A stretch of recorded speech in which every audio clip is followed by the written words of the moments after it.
yang chapter 2. Chapter 2 atau chapter 3 ya? Chapter 3 ya kalau nggak salah. Chapter 3 yang tentang strategic HRM. Kamu buka buku e-book Gary Dessler yang chapter 3 atau pasti adalah strategic HRM. Sudah dibuka belum?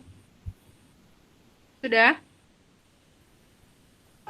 Belum, Sudah Bu. dibuka belum? Belum, Bu. Bentar, Bu. Saya belum dapat.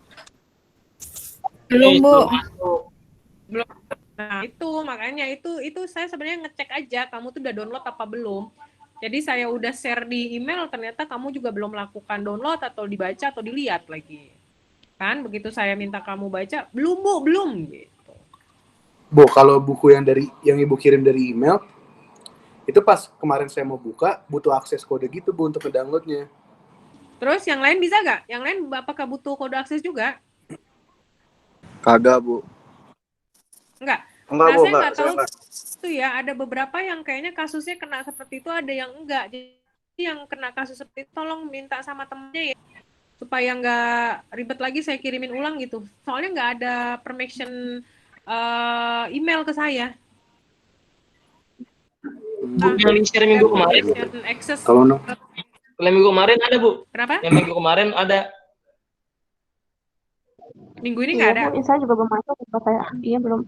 Minggu ini saya nggak ada, Bu.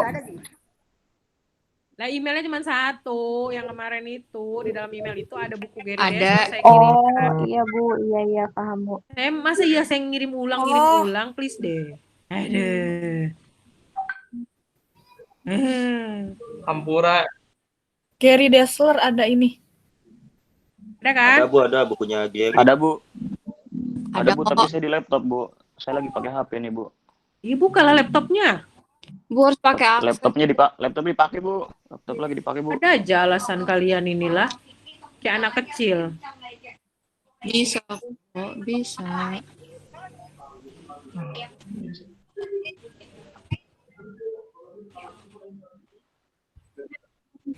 Lihat yang di buku Gary Dessler, setiap chapter di bagian akhirnya itu di halaman 91. 91. Ya, 92. Udah buka belum halaman 92? 92 itu ada Carter Cleaning. Ada nggak?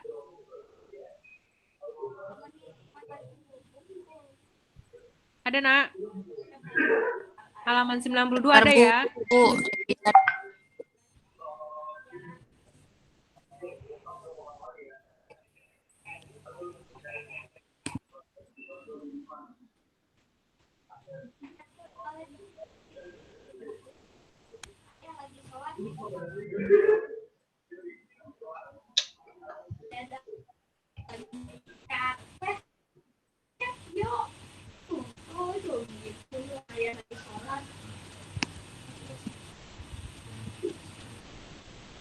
Udah? Halaman 92 sudah? Sudah Bu. Udah kan? Nah itu ya. Sudah. Sekarang ini saya jelaskan. Nggak baca itu dulu, saya jelaskan dulu. Saya ingin menjelaskan bahwa di setiap akhir chapter pada buku Dessler itu ada kasus Carter Cleaning. Kasus Carter Cleaning itu kasus yang bersambung dari chapter 1 sampai chapter terakhir. Ya. Carter Cleaning itu adalah sebuah perusahaan, bukan sebuah perusahaan, sebuah usaha kecil-kecilan yang didirikan oleh seorang ayah dan diturunkan kepada anak perempuannya, namanya Jennifer Carter. Nah, dia bikin usaha laundry, ya. Nah, nanti di setiap chapter itu kamu akan lihat bagaimana si Carter, kenapa? Di setiap chapter nanti kamu akan lihat bagaimana kasus Jennifer terhadap perusahaannya, kasus-kasus yang dihadapi oleh Jennifer Carter itu, ya. Nah, pada chapter ketiga ini, di sini kasusnya adalah si Jennifer ingin membuat high performance work system pada karyawannya. Nanti kamu akan menganalisa, kemudian kamu jawab. Jadi, tugas kalian ada 2 setiap tatap muka dengan saya. Ya, catat, jangan lupa. Ya. Oke, tugas yang pertama adalah tugas individu. Tugas individu kalian adalah mengerjakan kasus Carter Cleaning dan kalian submit di Google Classroom. Individu, ya. Tugas Carter charter cleaning harus hari itu juga. Jadi perkuliahan kita hanya sampai jam 3, kemudian jam 3 sampai 3.30 kalian harus kerjakan kasus charter cleaning dan submit ke Google Classroom. Paham sampai di sini? Untuk tugas individu dulu, paham? Paham. Paham. Oke, ya siap. Nah, tugas berikutnya adalah tugas kelompok. Saya minta kamu membagi kelompok, satu kelompok maksimal isinya 4 orang. Ya, satu kelompok maksimal isinya 4 orang. Setiap satu kelompok punya unit analisis yang diteliti atau yang diobservasi, yaitu berupa perusahaan startup, perusahaan yang baru berdiri berusia 3-5 tahun, 3-5 tahun, yang memiliki karyawan minimal 50 orang. Ya, perusahaan startup yang ada di Indonesia, boleh ada di daerah kamu atau di Jakarta, terserah. Pokoknya di Indonesia. Ya, perusahaan startup yang berusia baru 3-5 tahun dan karyawannya ada 50 orang. Paham sampai di sini? Paham, oke. Nah, tugas kelompoknya, kalian harus setiap tatap muka, jadi seminggu setelah tatap muka ya, itu disubmit. Jadi minggu depannya, kalau yang tugas individu tadi, kamu submit, di due date-nya adalah jam 3.30. Kalau tugas kelompok, itu disubmitnya sampai minggu depan. Tugas kelompok kamu adalah membuat 2 pekerjaan. Yang satu bikin makalah, yang satu bikin slide presentation. Bikin makalahnya hanya terdiri dari 3 bab. Hanya terdiri dari 3 bab. Ya, 3 bab. Bab 1 tentang problem di perusahaan itu yang berkaitan dengan chapter yang kita bahas. Bab 2-nya berisi tentang literatur, kamu kutip dari jurnal internasional berkaitan dengan chapter yang dibahas.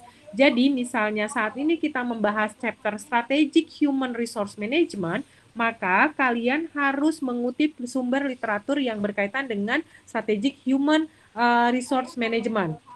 Dan akan lebih baik lagi kalau ambil referensinya dari jurnal yang memiliki kasus yang mirip dengan perusahaan yang menjadi unit analisis kamu. Itu ya. Jadi misalnya kamu ngambilnya tentang kafe atau tentang Zalora atau Shopee atau apa. Nah kemudian kamu ambil literatur jurnalnya, kamu cari jurnalnya yang mirip. Boleh. Kalau nggak mirip gimana Bu? Nggak apa-apa. Pokoknya yang topiknya adalah tentang topik di chapter itu. Jadi kalau misalnya nanti minggu depan kita bahas tentang job analysis, maka chapter bab 2-nya yang diambil adalah jurnal-jurnal yang berkaitan dengan job analysis. Kalau sekarang, karena kita chapternya adalah Strategic Human Resource Management, maka jurnal yang kamu kutip harus jurnal-jurnal internasional yang topiknya membahas tentang Human Resource Management Strategic. Nah, ini di bab 2. Karena satu kelompok isinya 4 orang, maka satu orang harus punya kontribusi memberikan 5 jurnal internasional. Ya, 5 jurnal internasional, kemudian di paraphrasing. Di paraphrasing itu artinya kamu simpulkan.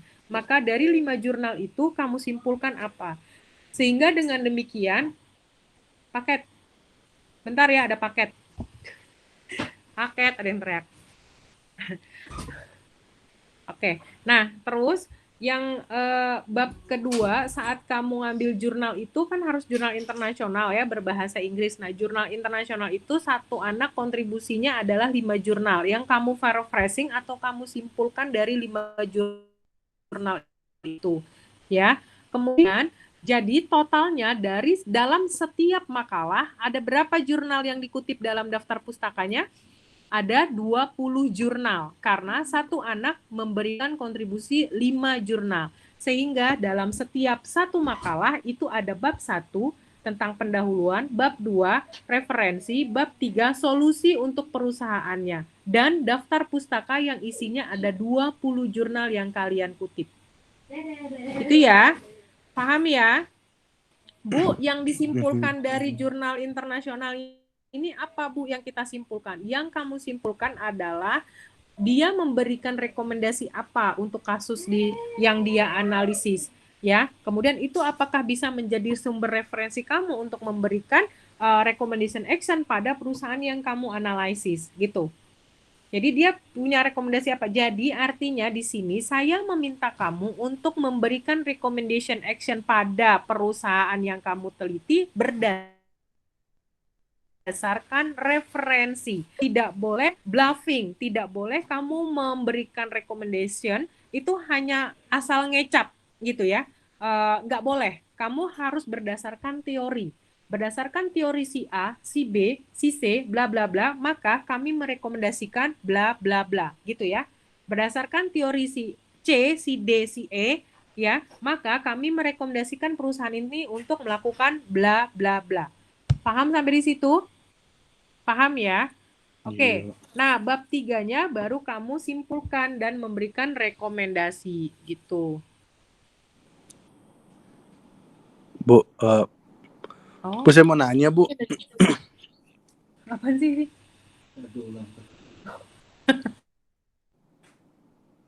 Oh, kado ulang tahun dari Rizka.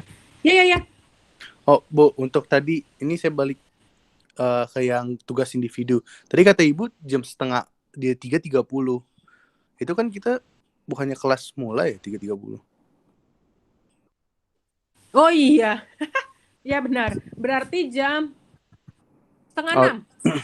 Setengah 6 kita selesai. Kemudian nanti sampai jam 6.10 kamu sudah harus submit gitu. Makasih udah Nah, diingetin. gimana Bu? Jadi setengah 6, jadi 5.30 sampai jam 6.10 itu waktunya untuk tugas individu kita submit. Betul. Ini siapa sih yang ngomong mukanya nggak kelihatan? Salim.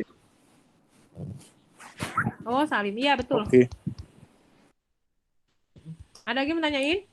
Nggak ada. Jadi setiap minggu kamu itu punya 2 tugas. Yang pertama tugas individu. Tugas individu dikerjakan hari itu juga harus disubmit. Yang kedua adalah tugas kelompok. Tugas kelompok disubmitnya untuk minggu depan.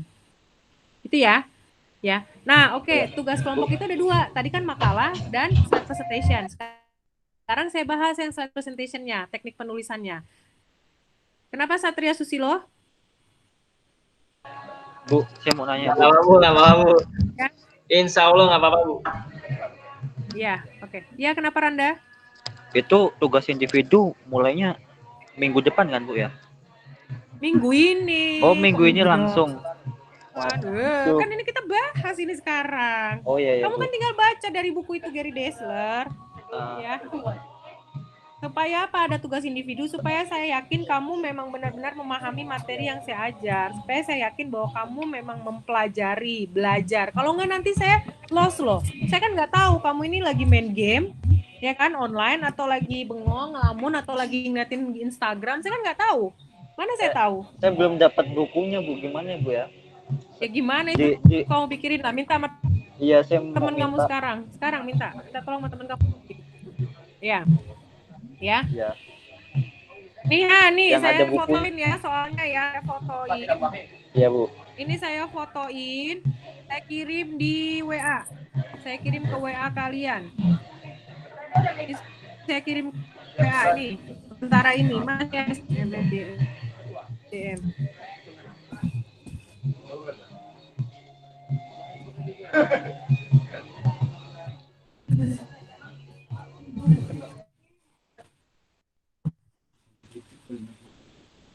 Kripik Lampung. Nah itu tugasnya udah saya fotoin tuh, ada tuh yang ngirim tuh Sinta, udah ngirim Gary Dessler di grup WA. Kamu mah itu siapa tuh Sinta? Makasih Sinta. Makasih, Sinta. Nah kamu. Ya, Bu, nanti- sama-sama. Udah ya, udah paham ya. Ya, yang tugas kedua adalah slide presentation. Slide presentation kamu buatnya nggak usah banyak-banyak. Setiap tugas chapter, kamu hanya saya minta membuat 2 halaman slide presentasi. 2 halaman. Isinya, halaman pertama itu adalah problem di perusahaan itu terkait yang berkaitan dengan chapter yang kita bahas. Ya, hanya yang berkaitan dengan chapter itu. Nah, kemudian halaman keduanya adalah solusinya. Solusi yang kelompok kamu sarankan. Udah itu doang. 2 itu aja. Ya. Oke. Makalah kelompoknya nggak usah banyak-banyak ya. Cukup sekitar 10 sampai 15 halaman aja udah cukup. Nggak usah banyak-banyak. Ya. Oke, sampai di sini paham? Paham? Kenapa Rizka senyum-senyum? Paham, Bu. Kuat kan? Ya. Sekar, Kuatin iman, Bu. kan hatimu untuk menjalankan perkuliahan online ini ya. Oke.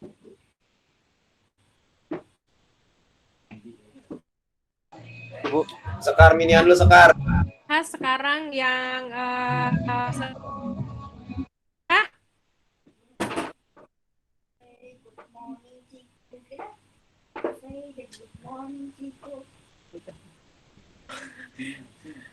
ya sekarang saya mau share ini ya, monitor saya.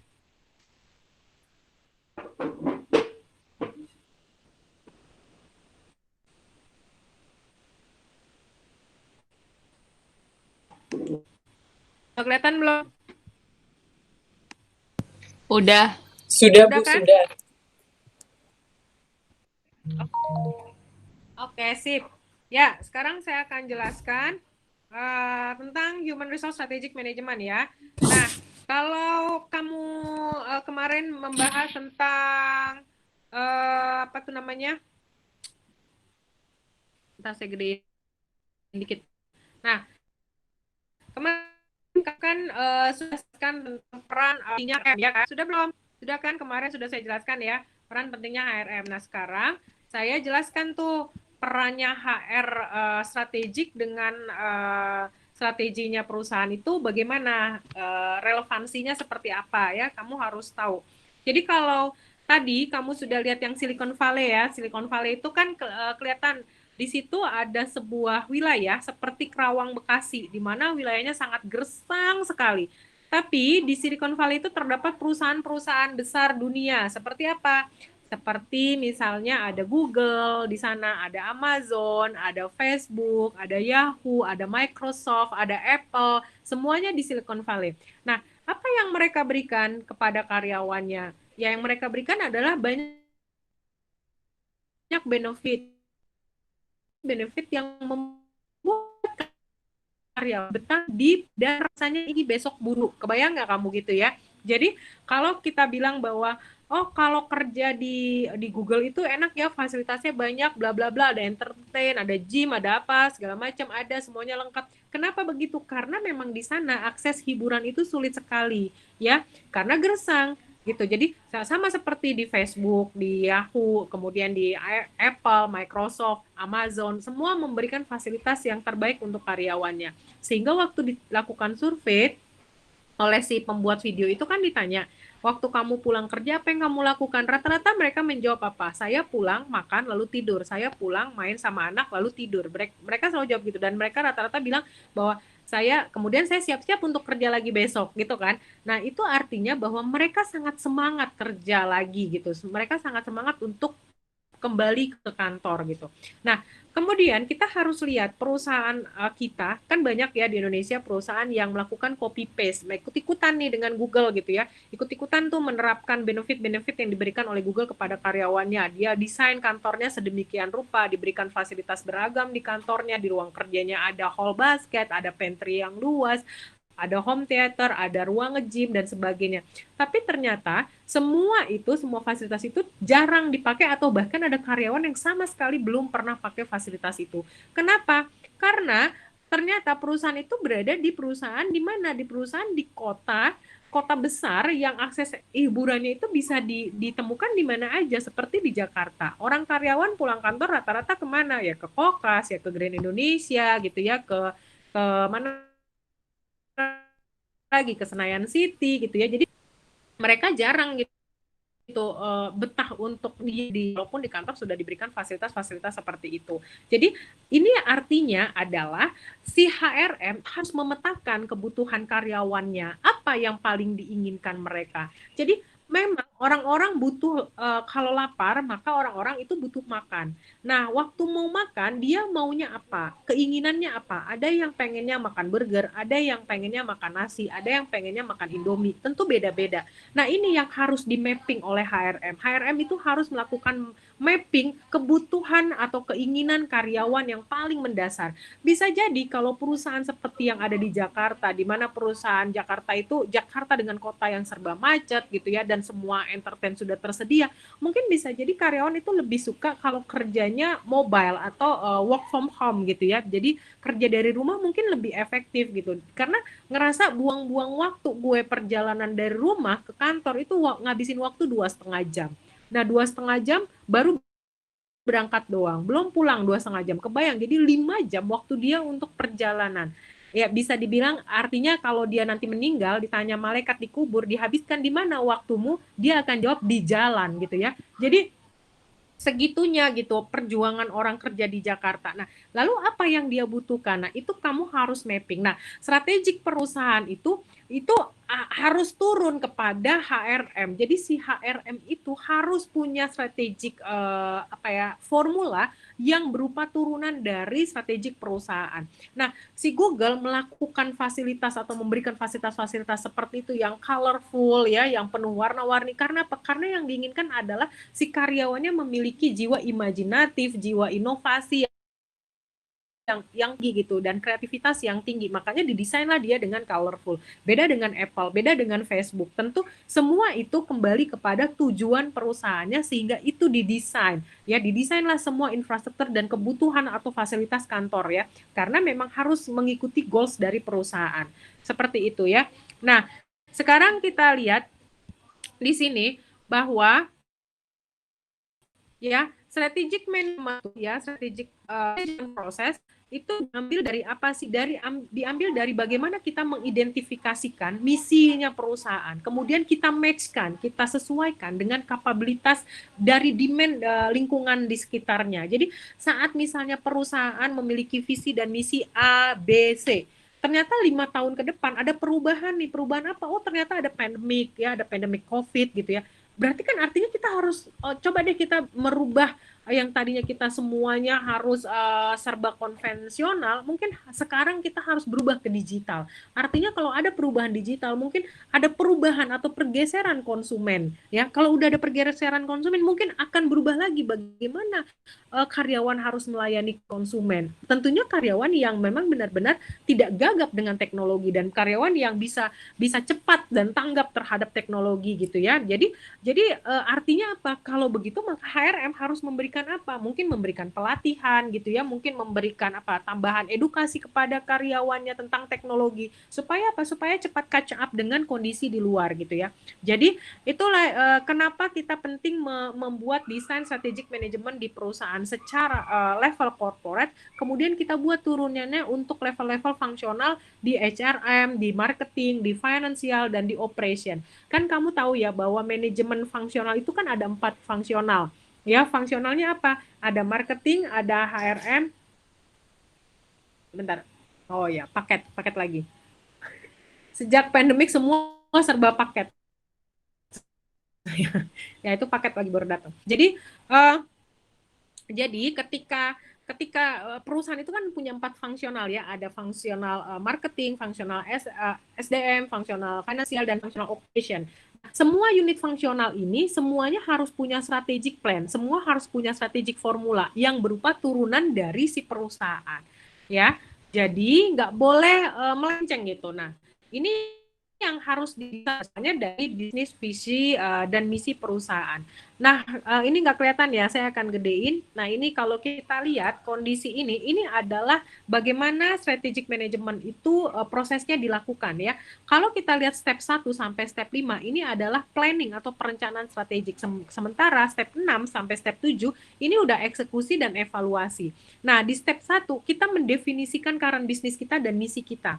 Nah, di sini kita definisikan sebenarnya bisnis kita saat ini lagi di mana. Sebenarnya bisnis kita ini di mana itu maksudnya adalah bisa jadi di mana di benaknya konsumen. Sebenarnya kita di level yang mana? Apakah kita masuk di top of mind-nya konsumen atau memang harus digali dulu baru konsumen ingat dengan produk kita? Gitu loh. Atau misalnya bukan lebih dari itu. Misalnya perusahaan kita sudah banyak dikenal atau sudah terkenal, tapi terkenal dengan apa? Terkenal dengan suatu yang memang kita inginkan atau terkenal dengan suatu yang justru tidak kita inginkan gitu. Terkenal di benak konsumen justru di persepsi yang tidak kita inginkan gitu. Nah, kemudian maka dari itu apa yang harus kita lakukan? Kita harus melakukan audit internal dan eksternal. Masuk ke step 2. Di sinilah yang namanya SWOT analysis ya. Analisa SWOT. Nah, ini kita melakukan SWOT itu kan ada strength ya, kemudian ada weakness, ada opportunity and threat. Nah, ini semua kombinasi ini nanti kita buatlah, susunlah strategi-strateginya dari analisa SWOT itu. Nah, kemudian setelah kita menganalisa SWOT, baru kita memformulasikan nih bisnis yang baru. Mungkin setelah di SWOT analysis baru ketemu, oh ternyata itu bukan yang kita inginkan nih gitu. Sorry.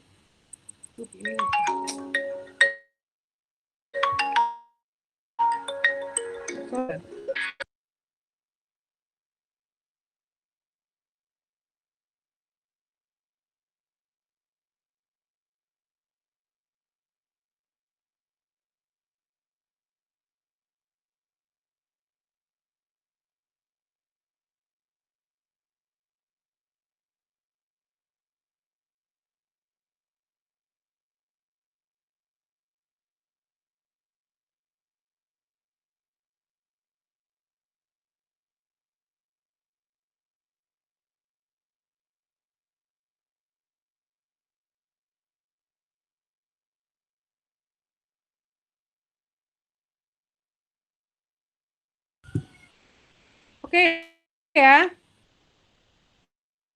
Nah, kembali lagi yang tadi.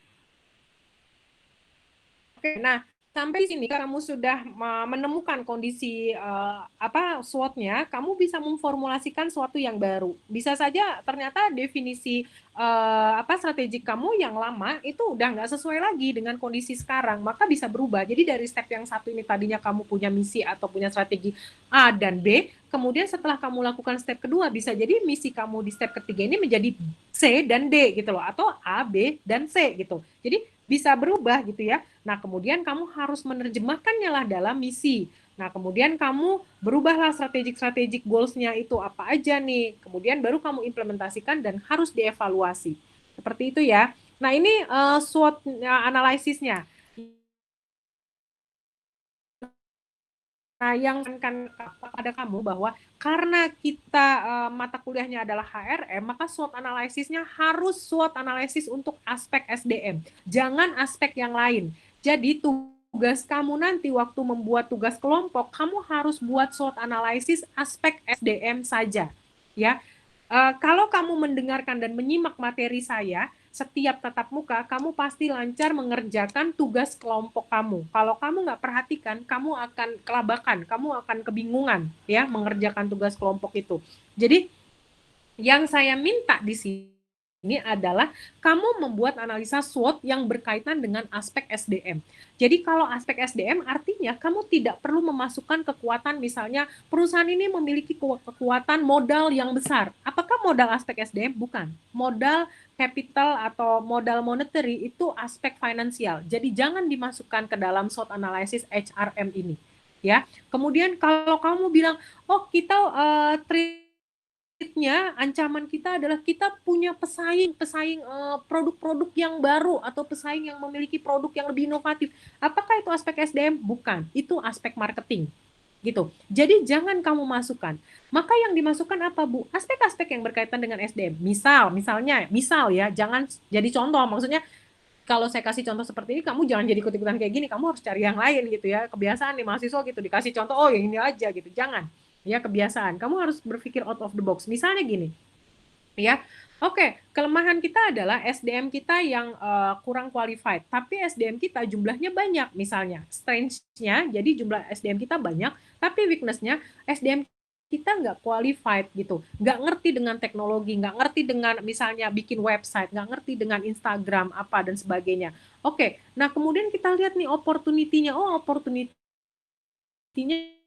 berbagai dari Kementerian Tenaga Kerja itu menyediakan fasilitas pelatihan gratis gitu, misalnya pelatihan untuk pelatihan teknologi misalnya gitu. Nah kemudian ada ancamannya apa? Kamu melihat bahwa pasar tenaga kerja yang ada saat ini adalah misalnya, fresh graduate-nya tahun 2021 untuk yang lulusan sarjana hukum, di mana kita perusahaan ini sangat membutuhkan sarjana hukum di tahun 2021 sebanyak 10 orang, ternyata pasar tenaga kerjanya di tahun 2021 itu, fresh graduate sarjana hukum itu hanya kisaran 1.100 orang misalnya. Dan dari 1.100 orang itu diprediksikan akan bekerja di berapa perusahaan, sebanyak berapa orang gitu. Sehingga sisanya adalah sekian. Nah, yang sekian ini, maka rasionya berapa kira-kira perusahaan kamu bisa meraih mereka.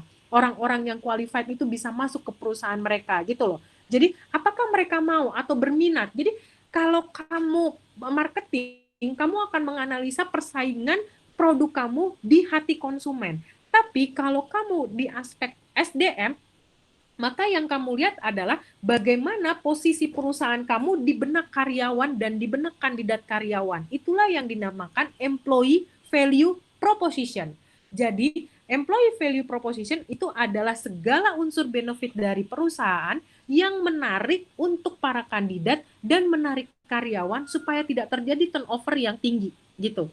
Jadi kandidat itu berminat untuk melamar kerja di perusahaan kita. Seringkali orang menyediakan fasilitas yang baik, fasilitas yang cukup canggih, yang keren seperti Google, ala-ala Google misalnya gitu ya. Tapi kok kandidat yang minat melamar kerja di kita nggak ada ya? Atau kalaupun ada, kenapa ya? Dia bisa biasa aja atau bahkan yang di bawah rata-rata. Kenapa demikian? Dia bisa jadi mungkin misalnya employer brandingnya nggak bagus di benak kandidat gitu loh. Kalau kamu sering dengar istilah brand produk, apa ya, misalnya produk gitu ya, katakan ini sebuah produk, nah kamu tahu ini brandnya dan ini kamu tahu bagaimana brand itu menancap baik di benak konsumen. Nah begitu juga dengan perusahaan itu juga punya brand ya yang menjadi daya pikat para kandidat dan karyawan untuk menjadi bagian dari dirinya gitu, bagian dari mereka gitu. Dia mau gue mau dong, ibaratnya kayak sekarang nih, kalau saya tawarin ke kamu semua, siapa yang mau kerja di perusahaan Google Amerika, mungkin semua akan angkat tangan gitu kan. Siapa yang mau kerja di Apple, semua akan angkat tangan. Itu karena apa? Karena dia punya employee value proposition yang baik, dia punya employer branding yang bagus gitu. Sampai di sini paham? Paham ya? Nah, ketika kamu melakukan analisa SWOT ini, setelah kamu detail, kamu identifikasikan poin-poin apa yang menjadi SWOT analysis dari perusahaan yang menjadi unit analisis tugas kelompok kamu, maka berikutnya adalah kamu harus membuat strateginya. Strateginya itu harus kamu kombinasikan antara strength dengan opportunity. Kemudian strategi strength dengan trade, itu apa? Kemudian kamu desain juga strategi weakness dengan opportunity dan strategi weakness dengan trade gitu. Jadi kamu harus kombinasikan. Misalnya kayak tadi, punya karyawan banyak di strength, ya. Terus ada opportunity-nya kementerian memberikan pelatihan gratis. Maka, nah kan weakness-nya tadi apa? Weakness-nya adalah ketika karyawan kamu gagap teknologi. Oke, maka kamu harus berikan pelatihan gratis itu kepada karyawan kamu. Ini bisa kamu kombinasikan. Jadi muncullah strateginya adalah mendaftarkan karyawan pada pelatihan-pelatihan gratis di kementerian gitu misalnya. Seperti itu, jadi contohnya itu langkah-langkah strateginya yang bisa kamu tulis gitu ya. Dari analisa paham? Ngangguk? Paham nggak? Paham? Said, Salim, paham? Oke. Ada yang menanyakan nggak? Saya ngajar kecepatan. Ibu, tugas Bu agak kecepatan dikit. sekarang soalnya soal. Hah? Yang di Gary Dessler dikumpul hari ini kan 5:30. Iya, jam 6.10 baru saya kirim. Nah, Bu. kenapa emang? Saya nanya ini, saya lagi ngajar materi ini, kamu paham apa enggak? Kenapa jadi nanya? Paham, Bu, paham. Oke. Nah, ini pada multiple bisnis perusahaan ya. Untuk perusahaan yang multiple bisnis seperti Unilever, di mana dalam Unilever itu ada produk-produk seperti Blue Band, Rinso gitu ya, Sunsilk. Nah, setiap produk itu punya bisnis kompetitif strategi sendiri. Jadi misalnya ini strategi ada dia punya corporate strategi yang besar di bawah payung dia dan kemudian diturunkan di level-level masing-masing bisnis unitnya. Ya, jadi misalnya di Sunsilk, di Blue Band atau di Rinso, apa yang harus mereka lakukan? Dan nanti di sini turun lagi ke fungsionalnya. Turun lagi ke fungsional tuh ada yang tadi yang ada 4 itu, yang financial, marketing, SDM, dan operation. Nah, ini strateginya masing-masing harus punya lagi untuk mendukung strategi yang level bisnis ini. Ya, gitu. Nah, Eh, ini beberapa corporate level strategi yang bisa kamu implementasikan. Misalnya diversification. Diversification itu mengambil keunikan gitu ya. Atau kemudian kamu bisa maksudnya bisa melakukan pembedaan ya. Kan ada vertical integration strategi. Di sini perusahaan bisa misalnya melakukan produksi barang dimulai dari hulu sampai hilirnya gitu ya. Jadi misalnya kamu pabriknya pabrik ban Bridgestone. Nah, kamu punya kebun pohon karetnya gitu. Sampai kamu dari kebun pohon karet terus kamu hasilkan sampai menjadi bannya. Jadi dari hulu sampai hilir sampai ke dealernya itu punya kamu semua gitu. Nah, itu yang dinamakan dengan vertical integration strategi. Kemudian ada yang consolidation. Consolidation misalnya ada beberapa multi strategic bisnis yang memang dilihat kamu ngelihat oh ini kayaknya ada dua strategic business unit yang kayaknya akan bangkrut nih, kita gabungin aja. Nah, itu juga bisa. Jadi disatukan, di merge itu supaya mendapatkan performance yang lebih baik. Kemudian ada lagi yang namanya geographic expansion strategy. Nah, di sini kalau misalnya kamu melakukan strategi ekspansi ke luar, ya misalnya going global, ya tingkat Asia Tenggara atau tingkat internasional, tingkat misalnya oh saya hanya mau ekspor ke Australia, saya hanya mau ekspor ke misalnya Asia Tenggara saja. Nah, strategi yang kamu tetapkan ini nantinya akan berpengaruh pada strategi level HRM. Nantinya si HRM tentu akan melihat, oke, kalau kita mau going global, maka apa sih tuntutan yang paling diminta dari perusahaan? Yaitu misalnya karyawan harus lancar atau fasih berbahasa Inggris. Loh, karyawannya nggak fasih, jadi apa yang harus kita lakukan? Nah, HRM ngasih tuh pelatihan-pelatihan bahasa Inggris, gitu ya, misalnya seperti itu. Ya, jadi nanti kamu lihat tuh, misalnya saya pakai perusahaannya Zalora Bu, saya pakai Shopee. Oke, kamu lihat Zalora itu apa kelemahannya? Misalnya dia mau going global, tapi ternyata di dalamnya orang-orangnya nggak fasih melayani konsumen dalam bahasa Inggris, misalnya seperti itu. Jadi artinya harus diapain nih orang-orang ini? Seperti itu ya. Jadi itu yang langkah-langkah sampai ke level strategiknya. Atau bisa juga ini lanjutannya, kamu pilih yang cost leadership. Ketika kamu memilih strateginya adalah strategi yang sebagai leader dalam pasar industri gitu ya. Misalnya produk kamu menjadi produk yang menjadi leadernya sebagai produk yang unggul dan murah gitu, maka kamu harus bagaimana? Berarti kan harus ada budget atau ada cost yang dipotong ya kan. Nah, cost yang dipotong ini cost yang bagian mana? Nah, bisa aja misalnya oh ternyata karyawan kita terlalu banyak sehingga bisa nggak kalau misalnya karyawan kita dikontrakkan aja atau karyawannya freelance aja atau outsource aja. Nah, nanti larinya ke sana gitu. Nah, ketika kita mau differentiation juga seperti itu. Apakah kita mau menjadi suatu produk yang pembeda di pasar, maka apa yang harus kita lakukan gitu ya. Kemudian ada fokus atau niche market. Niche market itu misalnya yang dilakukan pada mobil Nissan. Mobil Nissan itu memproduksi Datsun Go. Kenapa dia produksi Datsun Go? Karena dia lihat bahwa ada pasar di Indonesia yang butuh mobil dengan harga terjangkau tapi bisa ngangkut orang banyak dengan 3 row seat gitu ya. Nah, berarti si Nissan bikin nih mobil apa namanya? Mobil Datsun Go gitu. Nah, dari situ kan berarti nanti ada turunannya, maka si karyawan harus memiliki kemampuan apa-apa dan sebagainya gitu ya. Nah, ini adalah salah satu contoh strategi dari Southwest Airlines Activity System. Ya, ini mirip seperti strategi yang diterapkan pada AirAsia. AirAsia itu kan punya tagline-nya apa? Tagline-nya dia adalah everyone can fly. Iya nggak? Ingat nggak? Iya kan? Iya nggak? Nah, ini kita lihat nih ya. Nih, ini kita lihat, ini strategi-strategik yang ada pada beberapa perusahaan, seperti perusahaan Dell.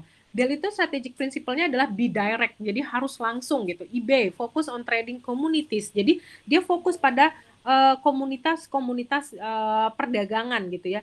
GE itu punya prinsipal strategiknya adalah be number one or number two in every industry in which we compete or get out. Jadi lo harus jadi nomor 1 atau nomor 2 gitu. Kalau enggak lo udah deh pergi aja. Artinya maka yang kamu rekrut adalah orang-orang yang number 1 atau number 2 gitu kan.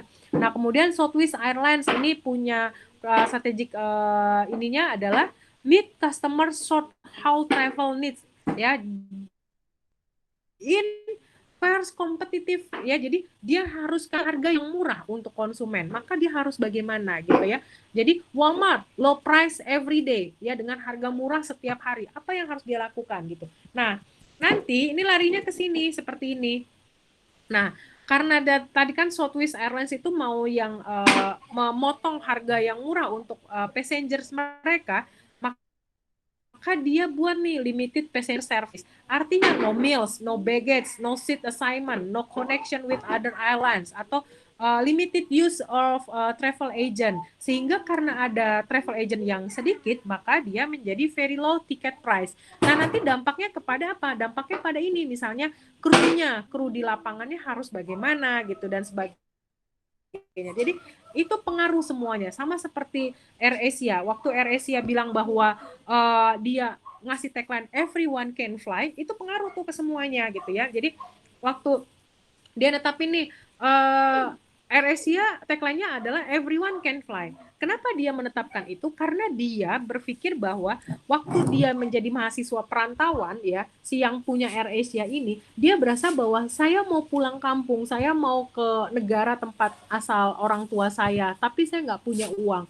Terus dia merasa bahwa yang menjadi beban adalah justru tiket pesawat yang sangat mahal. Jadi dia terpikir, kenapa sih nggak ada maskapai penerbangan yang bisa nerbangin orang aja deh, nggak perlu bawa bagasi, nggak perlu dikasih makan juga nggak apa-apa. Akhirnya dia buat itu, maskapai AirAsia itu dengan tagline everyone can fly. Makanya kalau kamu pakai AirAsia, yang diperhatikan adalah kan harga yang murah, tapi kamu akan insya Allah selamat gitu ya dengan AirAsia yang SOP-nya sangat tinggi ya, standar SOP keselamatan penumpangan tetap dijaga sama dia gitu. AirAsia itu kan bisa dibilang cukup berhasil ya meyakinkan konsumen dengan harga yang murah, kamu bisa nyampe dengan selamat, dan kalau kamu mau pilih ada makanan dan bagasi, kamu tinggal tambah aja gitu. Nah itu memberikan keyakinan pada konsumen gitu. Nah lalu apa dampaknya kepada HRM strateginya AirAsia? Dampaknya tentu saja misalnya yaitu ternyata dia jadi nggak butuh kru yang banyak untuk handling baggage passenger.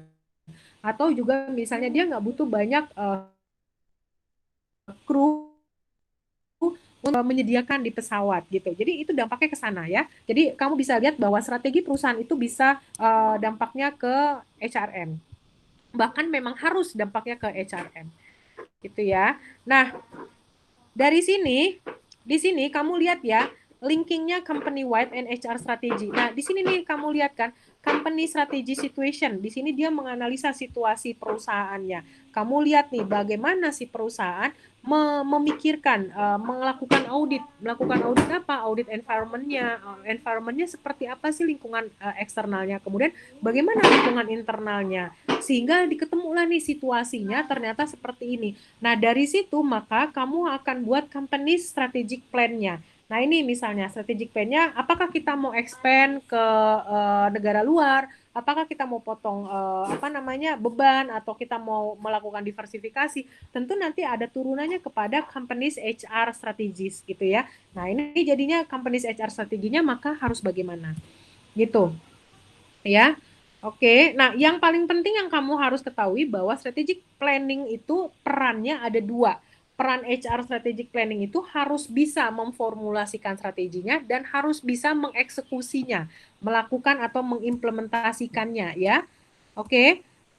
Nah, yang human resource management system yang di-create itu apa sih? Ya, yang di-create itu komponen apa aja? Komponennya ini, human resource profesionalnya, kemudian human resource policy and practices-nya, dan yang ketiga adalah employee behavior and kompetensinya. Jadi bukan cuma sekedar kamu, oke, saya secara profesional, saya menjadi HR manager di perusahaan ini, saya mengelola karyawan, saya memberikan gaji dan sebagainya. Enggak cuma di sebatas itu. Tapi kamu juga harus membuat kebijakan yang mampu membuat behavioral employee sesuai dengan target perusahaan gitu ya. Jadi kamu harus lihat, kamu coba perhatikan deh, setiap kali kamu datang ke perusahaan-perusahaan jasa pasti punya setiap karyawan punya karakter ya kan.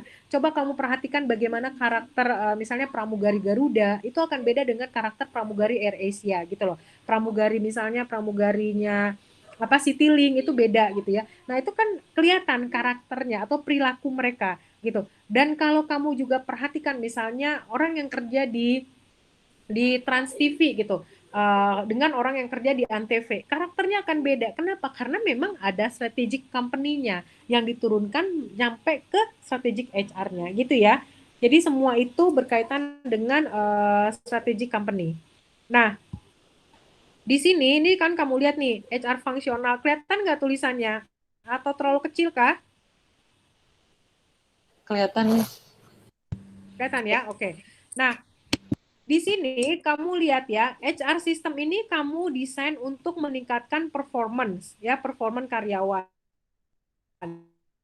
Makanya ada namanya form system HPUS ya, yang isinya adalah apa? Isinya adalah kebijakan-kebijakan, praktek-praktek dan aktivitas ARM yang membentuk behavioral karyawan.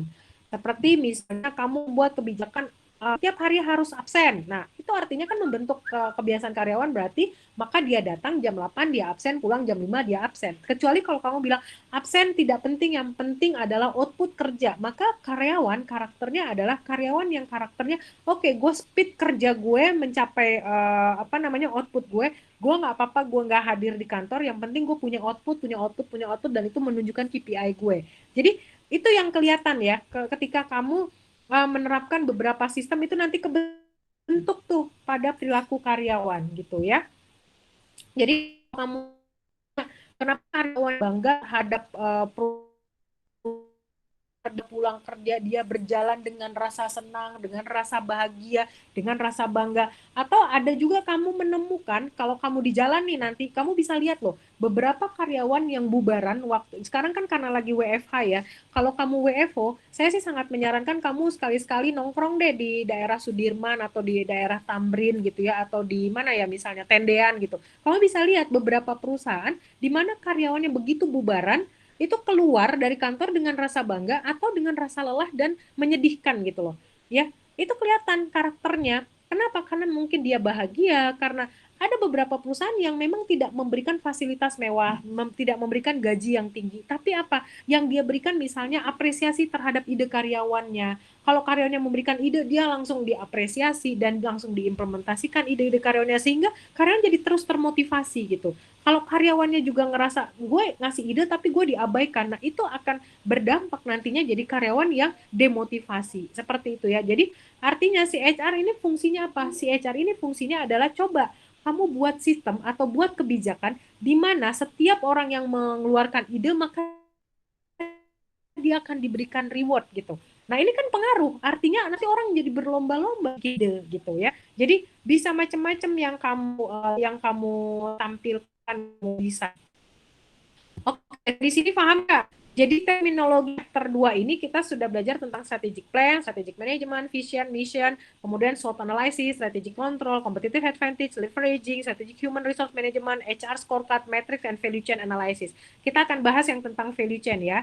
Nah berikutnya ini adalah HR scorecard relationship. Dari sini HR activities itu kan ada kegiatan-kegiatan activity HR mulai dari perekrutan ya, kemudian penyeleksian, testing, orientasi, training, penggajian, benefit, safety and health dan sebagainya. Nah, itu akan emergent employee behavior. Secara strategically itu akan menghasilkan outcomes-nya organisasi yang nantinya berujung pada organizational performance.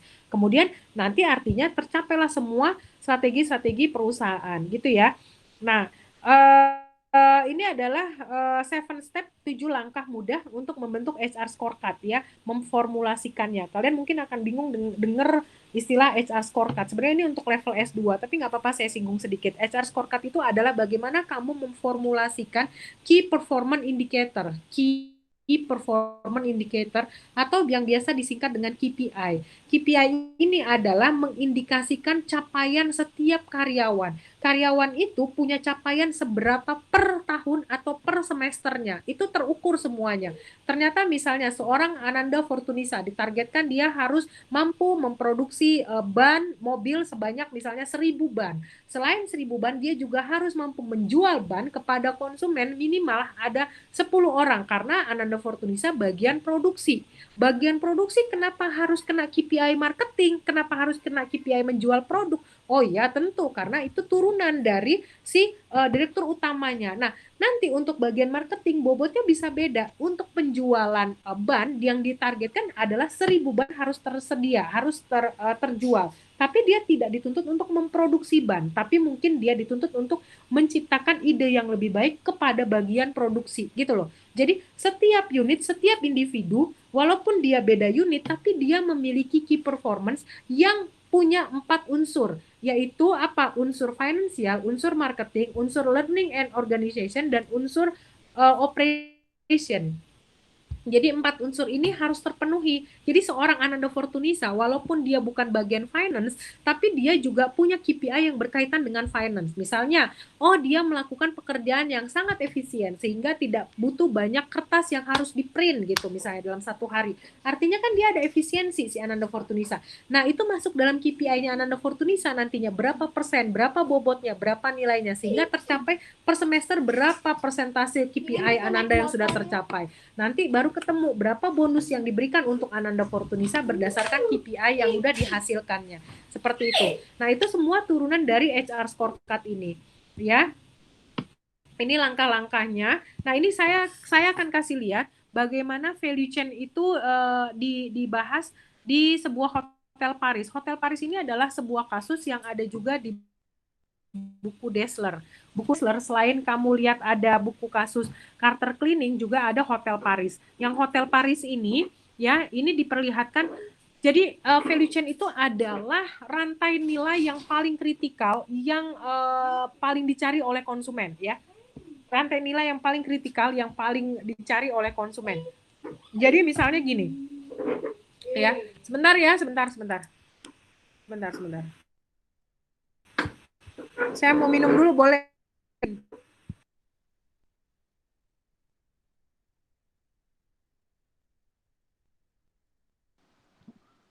Gip.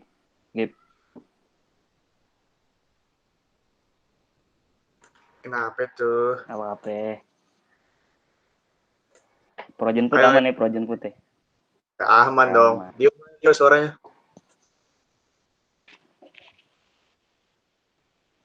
Salut. Lili projen put.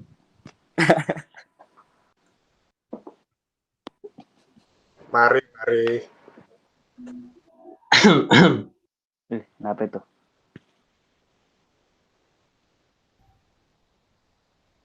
Wer. Nyanyi dong yuk. Yuk jelasin dong yuk.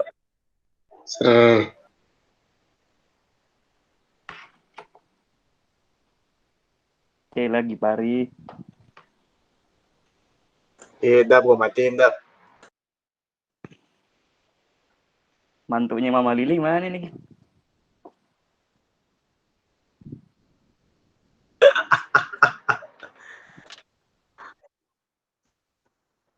Astagfirullahaladzim.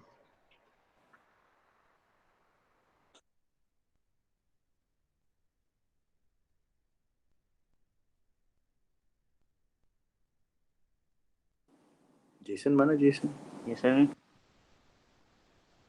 Jason. Apa? Jason.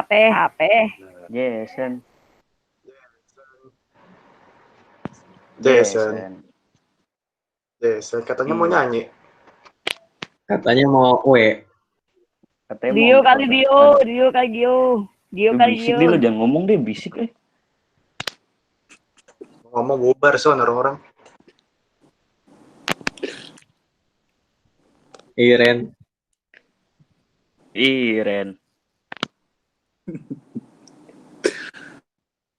Jason videonya dong.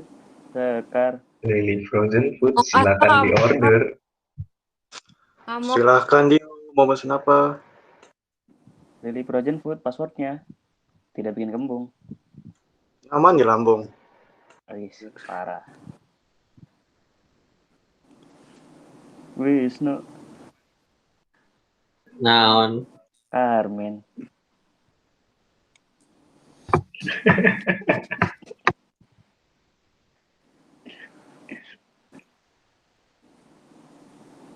Buan Anda. Yes, ada apa? Oh enggak. Cek aja. Ya, kembali lagi ya bersama saya di sini, Ananda Fortunisa. Oke. Nah, ini kalau kita lihat value chain itu kan kamu bingung ya value chain itu apa sih? Sebenarnya value chain itu adalah rantai nilai yang paling kritikal, yang paling dicari oleh konsumen. Nah, ini lihat nih ya. Jadi ini adalah segala aktivitas nih, aktivitas perusahaan. Mulai dari pertama melakukan marketing, sales, ada advertising dong. Ini kan bersentuhan kan. Advertising itu bersentuhan dengan konsumen nggak? Iya, jelas. Karena konsumen lihat iklannya. Kemudian ada sales ya. Ada sales kenapa? Karena sales yang akan bersentuhan juga dengan si konsumen kita. Kemudian ada market research. Ya, dia juga bersentuhan karena dia menganalisa konsumen kita. Perilaku konsumen kita bagaimana. Nah, kemudian di tahap kedua setelah dia melihat iklan, tentu ada tahap berikutnya yaitu apa? Ada reservasi.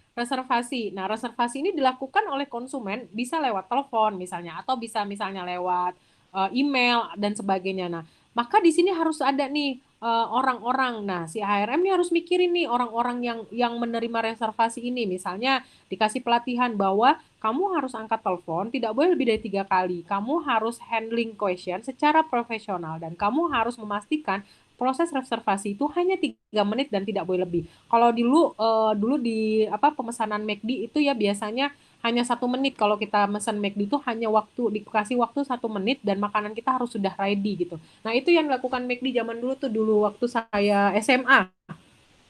Bahkan waktu kita pesan makanan nih ya. Misalnya saya pesan burger, nasi, ayam, ini bla bla bla, sebanyak apapun pokoknya makanan saya harus sudah ada dalam waktu 1 menit. Dan begitu saya bayar uangnya di kasir, maka si kasir akan membalikan jam pasir. Jadi dia setiap kasir di atas meja kasirnya itu selalu ada jam pasir. Jam pasir yang jumlahnya hanya 1 menit. Ketika saya selesai membayar dan dia langsung membalik jam pasirnya. Dan si makanan saya sudah harus ada di depan saya sebelum jam pasir itu selesai gitu. Nah, ini semua ada trainingnya gitu ya. Nah, kemudian setelah tahapan setelah tahapan reservasi, maka si konsumen melakukan apa? Oh, si konsumen masuk dong, ya kan? Dia masuk ke hotel. Nah, masuk ke hotel inbound guest service. Kita harus lihat apakah kita harus pick up dia dari airport ya. Kemudian apakah kita harus bagaimana pelayanan kita di front desk. Nah, itu yang harus diperhatikan. Jadi karyawan juga harus dilatih di aspek yang ini. Kenapa? Karena inilah chain yang bernilai, rantai yang bernilai, rantai nilai. Jadi value chain ini rantai nilai gitu ya. Proses rantai nilai, rantai yang bernilai di mata konsumen gitu maksudnya. Jadi terus kemudian ada in-room service di sini. Namanya juga hotel, yang udah pasti dong semua pengunjung itu yang dicari adalah kenyamanan hotel, di dalam kamarnya ada apa ya, kemudian nanti di faktor amnestinya, kemudian apakah ada gymnya, ada fasilitas swimming poolnya dan sebagainya. Nah ini masuk juga nih, ini yang harus diperhatikan. Kemudian nanti ada outbound guest service-nya ya. Nah, di sini sampai proses bagaimana billing itu diberikan kepada konsumen, bagaimana si konsumen diantarkan kembali ke airport dan sebagainya. Nah, semua ini harus disupport oleh HRM gitu loh. Jadi HRM itu mensupportnya dari proses apa? Rekrutmen, seleksi, training, appraisal, and compensation. Nah, kemudian ada proses general administration dan IT-nya. IT-nya untuk apa ya? Proses kan ada nih, yang misalnya harus ada 200 TV channel. Nah, berarti ada IT-nya dong misalnya, atau harus ada pemesanan lewat website. Berarti harus ada support IT dong gitu ya. Seperti inilah kira-kira. Jadi bagaimana HRM strategi itu harus dikaitkan dengan value chain. Jadi kalau kamu misalnya membahas unit analisis kamu adalah perusahaan jasa, kamu harus lihat bagaimana si perusahaan jasa itu bisa memberikan rantai nilai yang berarti untuk konsumennya. Itu ya. Nah, ini adalah yang terakhir, nih slide terakhir pas jam 17.20 karena sebentar lagi kalian harus mengerjakan kasus Carter Cleaning. Ini adalah slide terakhir di mana HR scorecard itu didesain. Jadi mulai dari di bawahnya ini ada Hotel Paris Basic Strategy tema. Jadi tema apa sih mau kamu angkat untuk Paris itu misalnya kan gitu ya. Jadi si Hotel Paris ini menentukan nih apa sih yang mau diangkat, apa yang mau ditawarkan kepada konsumen, sehingga muncul HR activity metric-nya. Mulai dari bagaimana dia melakukan introduction, kemudian rekrutmen, seleksi, terus training, kemudian kompensasi dan sebagainya. Nah, di level ketiga nanti ada strategically relevant emergent employee capability and behavior metric. Di sini kita lihat nih metrik-metrik apa aja yang dihitung, mulai dari bagaimana rasio turnover karyawan, bagaimana rasio employee moral atau semangat kerja karyawan, itu semua ada nilainya ya. Nah, kemudian nanti di sini ada strategically relevant customer and organizational outcomes metric. Nah, di sini nanti terakhir baru muncullah strategic performance matrix-nya. Jadi semua itu turunan dari strategic company level ya. Semua itu turunannya dari atas dulu baru ke bawah. Itu. Oke, itu semua sudah materi sudah saya hantarkan. Sampai di sini ada pertanyaan tidak? Cukup paham nggak? Ada yang bingung nggak? Silakan. Kalau ada yang ingin ditanyakan.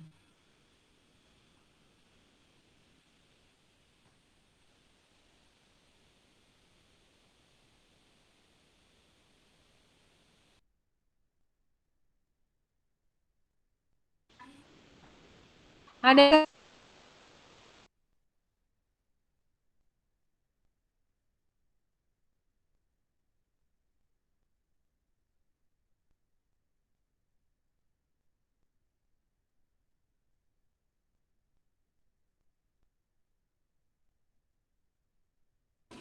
Oke, nggak ada pertanyaan. Kalau tidak ada pertanyaan, maka saya tutup sampai di sini. Kalian langsung mengerjakan Iya, Bu. kasus kata cleaning dan disubmit ke Google Classroom ya. Batas waktunya jam 18.10. Oke, ada yang menanyakan nggak berkaitan dengan kasus Carter cleaning? Mengerti ya?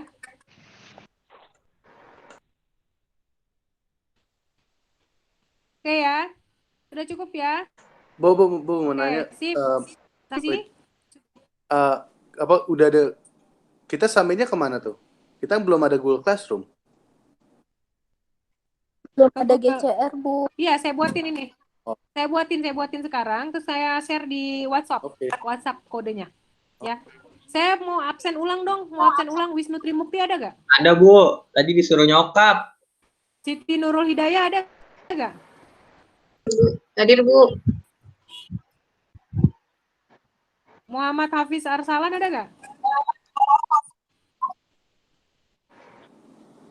Nggak ada ya.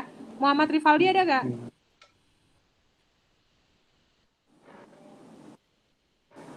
Absen. Fauzi Friskan ada nggak? Absen.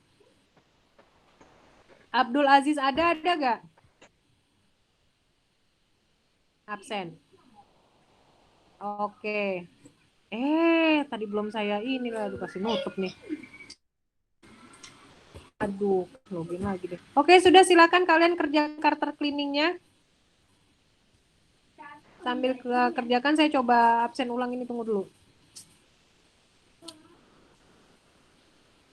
Tadi siapa yang hadir? Tadi siapa? Wisnu ada ya? Wisnu ada. Siti ada ya? Bu, ada. Siti Nurul Hidayah ada ya? Ada, Bu. Muhammad Hafiz Arsalan ada gak? Muhammad Rivaldi ada gak? Fauzi Friskan ada gak? Abdul Aziz ada? Nggak ada ya? Oke.